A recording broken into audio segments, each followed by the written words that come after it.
Welcome to The Explainer. Today, we're diving into something that is so common, yet honestly so profoundly misunderstood. We're going to completely strip away that Hollywood version of romance, the meet-cutes, the grand gestures, the swelling music, to uncover something much, much deeper. We're looking at the invisible societal blueprint of marriage. Okay, let's dive into this. If I were to ask you right now, what is a marriage made of? Your immediate reflexive answer is probably going to be something like love, right? Or maybe two people, or commitment. It just feels like this deeply private, deeply personal bond. But I really want to challenge that basic assumption today. What if I told you that from a sociological standpoint, focusing just on those two people in love is barely scratching the surface of what marriage actually is? Well, according to the sociological analysis of Stephen L. Knock, a marriage is actually much, much more than just the sum of two spouses. It's not some isolated private bubble floating in space. Actually, marriage is a structural social institution. It's culturally patterned and woven directly into our basic social systems. You literally cannot separate the institution of marriage from our economy, our education system, and our politics. They are deeply, undeniably intertwined. So here is our roadmap for today. First, we'll look at more than two spouses. Second, Durkheim's cure for desire. Third, the cohabitation contrast. Fourth, marriage as social capital. And finally, we'll wrap up with the 6 normative rules. Section 1. More than two spouses, soft boundaries, and institutions.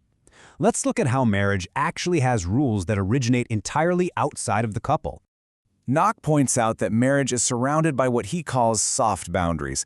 Basically, these define the allowable limits of behavior, distinguishing marriage from literally all other kinds of relationships. When two people tie the knot, they instantly become heirs to this vast system of commonly understood principles. These soft boundaries, these written and unwritten rules, organize and sustain the spouse's lives in ways that other couples just don't have. It's like a giant puzzle, and the structure isn't invented by the couple, it's inherited straight from society. Section 2. Durkheim's cure for desire, the problem of appetite. Now we're looking at a fascinating century-old argument.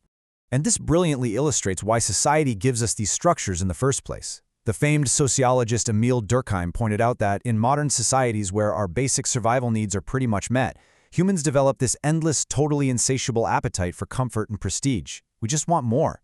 But Durkheim believed marriage solves this. As he wrote, marriage assigns a strictly definite object to the need for love and closes the horizon. In his view, marriage acts as an organ of society to restrain those otherwise uncontrollable human impulses, particularly for men. This restriction of desires creates what Durkheim called a state of moral equilibrium. The logic here is so fascinating.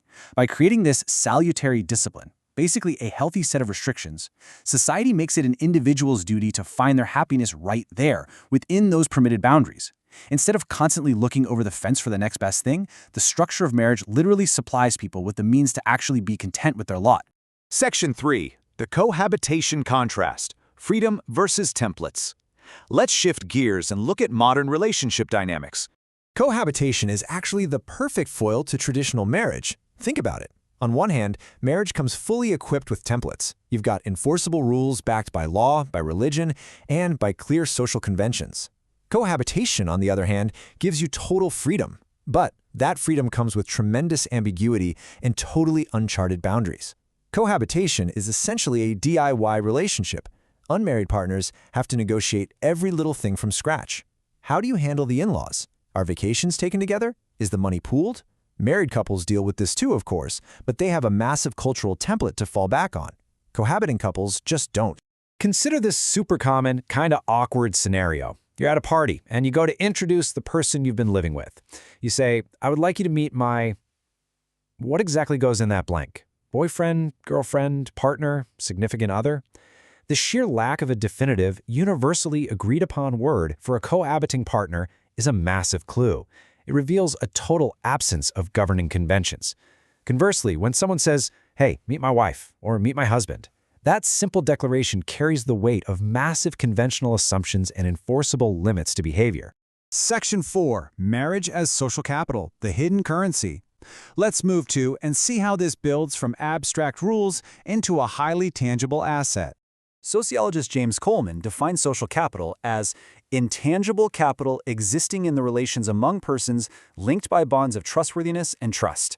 Okay, let's break that dense academic jargon down a bit. We all know what physical capital is, right? It's money, it's a house, it's tangible. Human capital is your education or your skills. But social capital, that is the trust generated between people. Just like cash in the bank or a physical skill, the trust and networks generated by a marriage are a literal productive resource.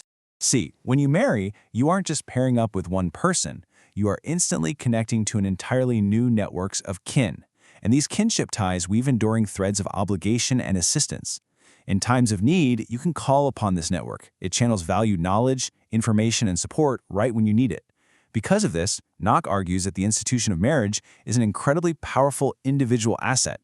It is quite literally a hidden currency that pays out in trust and support. Section 5. The 6 Normative Rules, the Blueprint.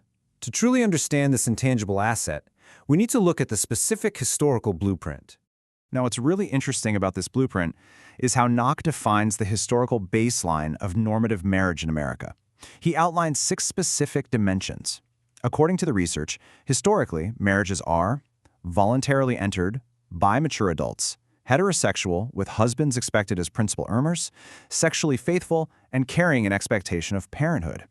Now, neutrally speaking, these dimensions have historically acted as a form of social control. They have constituted the core of marriage as expressed in our law, religion, and custom. The crucial takeaway here is that normative marriage represents the collective sentiments of others. It channels behaviors and aspirations appropriately. It's a force so much greater than just the two individuals involved.